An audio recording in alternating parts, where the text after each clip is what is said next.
Xiaomi 11 light ফোনটির battery ফুলে গেছে, ব্যাটারিটা এখন পরিবর্তন করব। কাস্টমার বলল যে ব্যাটারিটি 1 বছর আগে তিনি পরিবর্তন করেছিলেন এবং 1 বছর ভালোই চলেছে। এখন ব্যাটারিটা ফুলে গেছে, যে কারণে ব্যাটারিটি পরিবর্তন করার জন্য নিয়ে আসে। ফোনটি কিন্তু খুব সাবধানের সাথে খুলে নিয়েছি। এখন নতুন একটা ব্যাটারি লাগাচ্ছি। ব্যাটারিটি লাগানো হলে আমি একটু চেক করে দেখি যে আসলে ফোনটি চালু হয় কিনা। ফোনটি চালু হচ্ছে, আমরা এখন নাটগুলো লাগিয়ে নিব। ফোনটি সুন্দরভাবে পরিষ্কার করে নিতে হবে, যেহেতু খুব স্লিম একটা ফোন। আমরা চাই যে ফিটিংটা যেন খুব ভালো হয়। এই ফোনটি ফিটিং যদি ভালো না হয় খারাপ দেখা যাবে। সুন্দরভাবে পরিষ্কার করে নিচ্ছি আমরা। এখন ব্যাকসেলে গাম লাগিয়ে ফোনটি ফিটিং করব।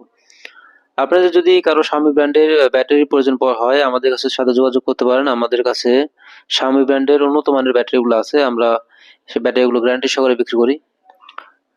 আপনাদের কারো ব্যাটারির প্রয়োজন হলে আমাদের সাথে যোগাযোগ করতে পারেন। আর মোবাইল সার্ভিসিং সংক্রান্ত ভিডিও পেতে আমাদের চ্যানেলটি সাবস্ক্রাইব করে রাখবেন। আসসালামু আলাইকুম।